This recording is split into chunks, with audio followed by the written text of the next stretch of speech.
and Brian Baldinger joining us now, our Audacy NFL Insider. Insider Calls brought to you by Old Spice. Men have skin too, but we have the pleasure of Baldi joining us in person. And good afternoon, sir. It's great to be with you as well. And I guess first question, do you have a strong feeling on who's going to win this game? Yeah, I mean, I have gone against Patrick Mahomes in these games before. Oof. And, usually I lose. So I'm not doing that anymore. And that's the simple answer. Yeah. But, I mean, Spags has been fantastic in this gauntlet of playoff games. I'm very good friends with Steve. Known him a long, long time. He's just, his chess pieces and how he moves them around and what he does to quarterbacks is probably the best big game coordinator in this whole business right now. Man, I was just going to follow up and say, is he maybe the most underrated piece of this Chiefs championship dynasty? I mean, he's the only reason why the Chiefs are still here and at this spot is because the defense has kept them in it. When the offense was struggling for a lot of the year, the defense kept them in all these games. And, it was in the second half against the Eagles last year, what they were able to do and really shut the Eagles down. He's remarkable. He's doing it with such youth. He had 6 rookies last year all playing. All those guys are veterans now. They had a hold up against Lamar last week, and they did. They executed a great game plan. If it becomes a high-scoring game, who would be the guy on the Chiefs you're looking to step up in this game to be that guy for Mahomes if he needs action in the fourth quarter? We've seen MVS catch some big balls here in the last 2 weeks. 30-plus yards. Those have been some chunks. Justin Watson, a guy that you should never go away from. Mahomes is going to throw it to the open guy. Kelsey has a chance to put up numbers. I'm anxious to see really what San Francisco does to try to neutralize him. And then Rashee Rice, obviously, SMU and Dallas kid. He's a guy that you can't sleep on at all. Baldi, Christian McCaffrey gets a ton of attention, and rightly so. But Isaiah Pacheco has been fantastic for Kansas City, and it seems as though the one susceptible piece defensively, San Francisco, you can run on them. Mm-hmm. How important is that factor for Kansas City in this game? Well, it's important because I've been saying that they could really lean on a power running game, and they have. And they, Reid and Trey inside, and now Allegretti, they've been very, very good. As good as any trio in the business. Tooney's out, but Allegretti played great last week. So, they're going to lean on him. You get Pacheco to a defender one-on-one, he's either going to run through him or run around him. So he's going to make somebody miss. And he's a tough kid, man. He runs as hard as anybody in this business. Yes. What's the headliner for you? Is it Chiefs with the ball versus Niners defense, or is it Niners offense versus Chiefs defense? It's that one. It's really Kyle and what he does and his game planning and the talent they have on that side of the ball against Spags and what Kansas City has shown. You just see them against Tua and Josh and Lamar last week. They've reduced them to pedestrian quarterbacks. Baldi, I was with Andy Reid in Green Bay. I know you know Andy very, very well.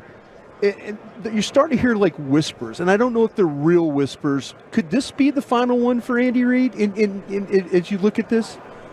Brian, I don't see any sign of it. I just got done talking to Rick Burkhalter, the trainer. Sure. He's known him since '99. When he came to the Phillies days, yeah. Yeah, and so he's been with them 25 years. Andy, as you know, he doesn't have any hobbies. It's family and it's football. And cheeseburgers. And cheeseburgers, of course. Haagen-Dazs, cheeseburgers. Pick your poison. He was talking about tacos the other day. He's a tinkerer. He sits down at night and he doesn't need a lot of sleep. I don't know how he does it, but. As long as I've known him 3-4 hours a day is all he needs. Yeah. He's not a caffeine drinker. He doesn't do any of that. He doesn't golf. He doesn't fish. He's got a house in Southern California on the beach. He tells me he goes there. He tells me he visits it every once in a while. Not for very long, but he goes. This is what he does. I can't see Andy with Mahomes and the organization and the Hunt family behind him. This is an unbelievable second act that he has right now. Spags, we talked about, he's been absolutely fantastic. Cowboys also in search of a new defensive coordinator. I know you've mentioned Rex Ryan with that hire.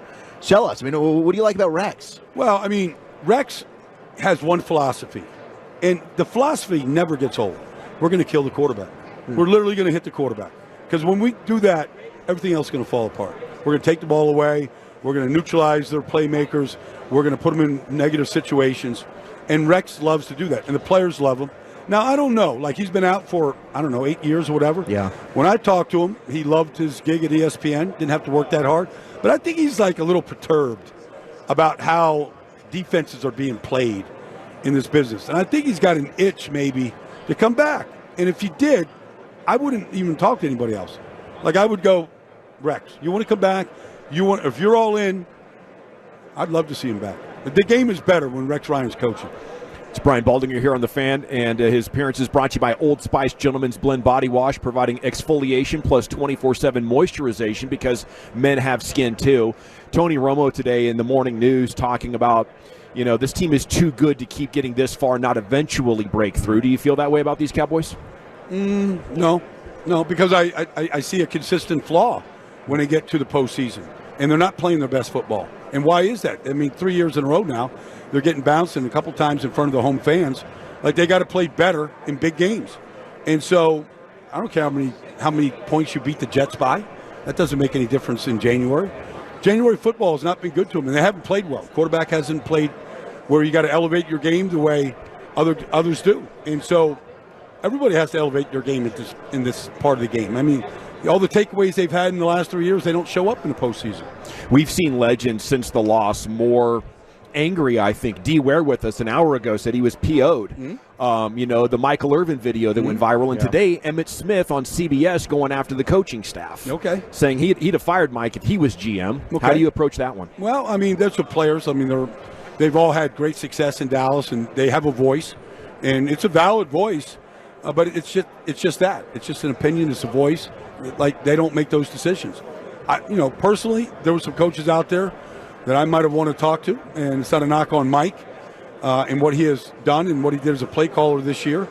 But I felt like this year, in the way that they lost, there had to be some level of embarrassment about playing like they did in front of the home fans. And maybe this is the year we go, we got to shake things up. Yeah.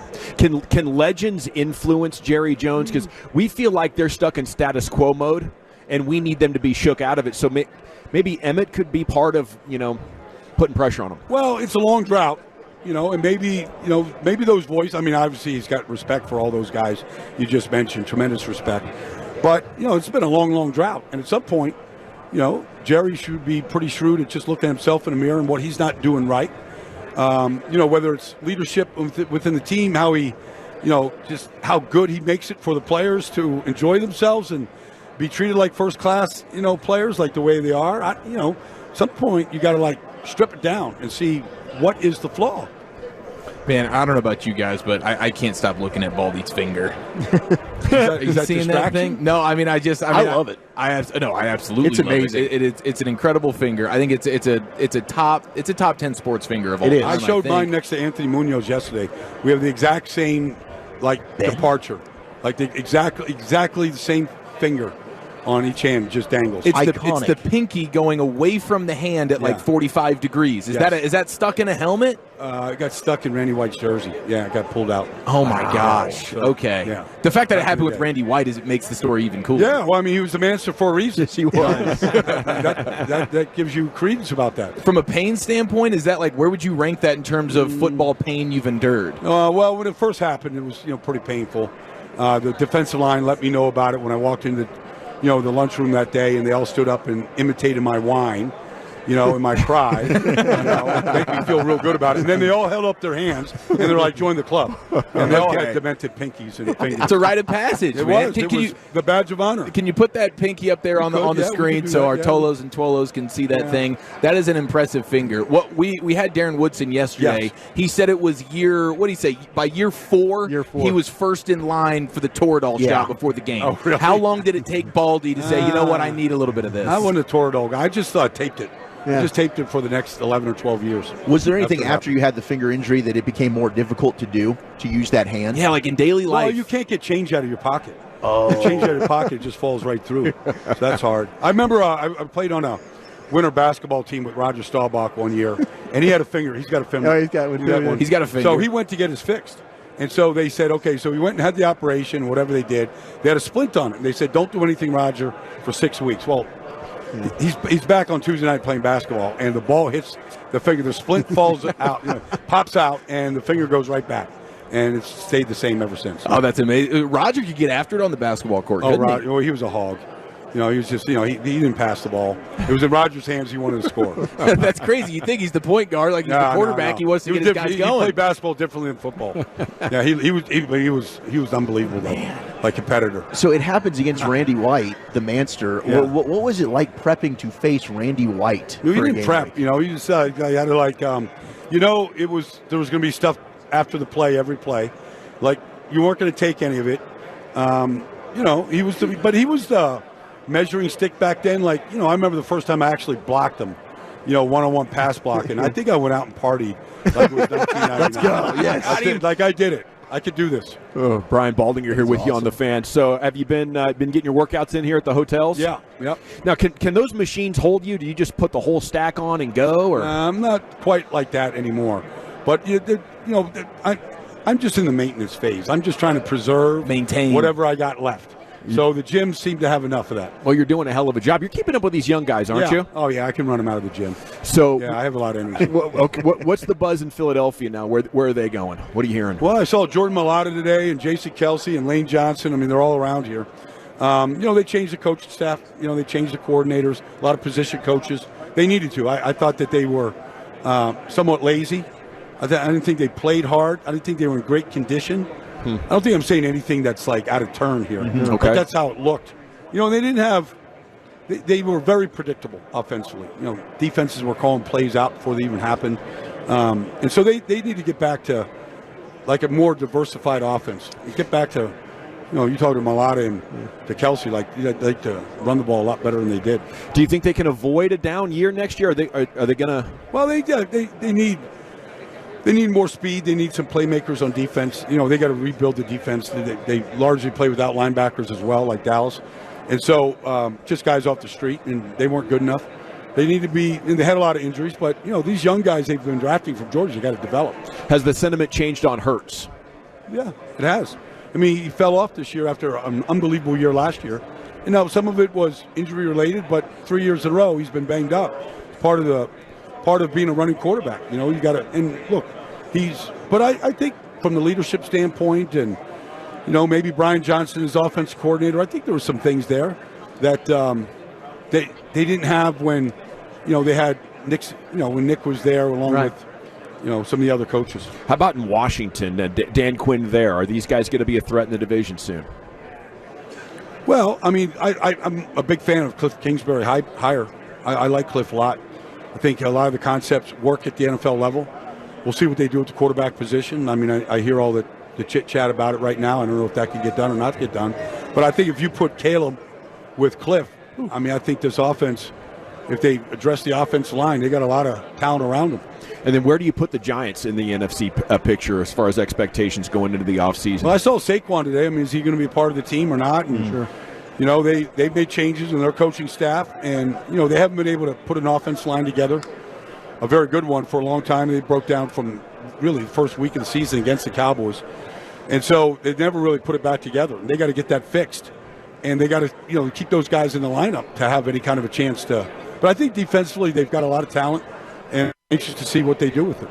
Baldi, I'm going to ask you something because I've been hearing a lot about, with the Cowboys specifically, about, Mike McCarthy and toughness and all that.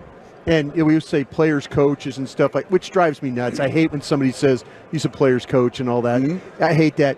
Where are we about players today that can take or not take hard coaching? Well, I mean, you can find those players, Brian. You can find them. I mean, you got to scout them out, guys that can take it. I mean, I was just listening to Kansas City Chief Rick Burkhalter was saying, like, early in Patrick Mahomes' career, like Andy, pulled him aside about a certain play and got on him and about his decision he made, and Patrick just said, "Sir, run that play again. I'll do it right." Like, sure. You got to test. Everybody's a little bit different. Parcells had his methods about finding them. Like, you got to find tough guys to begin with, and then toughness is something that can be developed. And I think coaching philosophy can help that. I mean, Kansas City still. I remember Andy Reid in Philly. I see Jeremiah Trotter tackling Brian Westbrook to the ground in training camp. And he still does hard training camps. And Kyle Shanahan's hard on his quarterbacks. I think you got to coach them hard. And if they can't handle it, then you don't have the right guys. Yeah, Brian Baldinger with us here in the GBag Nation. No, go ahead. I'm sorry. Is it all work, no play for you this week? Are you getting after it a little bit? I got after it last night. I'm going to go to Jaws' party and go to U2 on Friday night. No, I mean, anybody can talk about cover two. Anybody can talk about the Cowboys' weaknesses. Can you blend that with a great Thursday and Friday night. There you go. That's my plan. Well, the champion is like you're getting up at 5:30 a.m., still doing a podcast, Well, I and was you're up doing at all quarter day. to 5 today. Today I had to wake up a little bit earlier. Gosh. But that's all right. That's all right. I mean, I was up anyway, so I was ready to go. We recommend the Bacchanal buffet. I mean, you probably know your way around that place. I mean, I'm a carnivore, so I just eat steak. I love that. Yeah. That's my guy right Vegetables there. are so overrated. Just give me steak. I'm good. Just give me the meats. Okay, it's Baldi and it's Al Michaels, anti-vegetable. I heard Al was like that. Never had a vegetable. That's what I heard. I didn't do it because of Al. I just felt like, you know what, let me just give this a shot. Then I did it, and I was like, wow, this is great. I love it. Yeah, it's paying off for you. You look freaking incredible. Okay, I think it's Old Spice question of the day. Let's do it. With Baldi here. How do you feel about the shower beer? What's a shower beer? You know, you just had Drink a beer in the enjoying shower. a brewski. Oh, I haven't done that. I mean, I'm not opposed to it. I have friends of mine that, because their wives don't want them to drink, they drink their beers in the shower. Did you ever eat in the bathroom? No. That's a no-no. No, not because it's like unsanitary. Right. You know, it's sanitary. But Of course it is. There's other places, you know, that you can chow down. What's the hotel room temperature? I think ours is at 72. 72? I think You it's like it a little 72. warmer. Okay. Yeah. Okay, a little balmy in there. Yeah. All right, now what about the? Well, I imagine in the shower, like you don't have time for the beer shower because Here's the thing. Baldi's only showering just No. because the necessity. No. It's 30 seconds. It's under 60 seconds. You're in. No, You're out. Listen, I'm going to shotgun before the shower. I'm going to tell you about showers because I think my best breakdown, I did a shower pressure breakdown the other day. I'm big on shower pressure. So I'm at the Circa Hotel. It's the best shower pressure I've ever been in. It feels like a massage. It comes out so you don't want to get out. That's beautiful. Yeah. Do you like the ones? Are you a guy that likes to be able to pull it off the rack and No, be I able to hate run that. it? I hate that. For the Really? different Stop that. No. settings. You don't like mess to run with that either, thing? man. No. Getting everywhere. No. This shower is the perfect shower. It's got this big, thick shower head, and it comes out like a fire hose at you. You know, and then it's got a bench. You can sit down, you know, in this thing and just let the water hit you. I do Okay, love let us know that. the room number. We're going to test the shower. It's like a spa.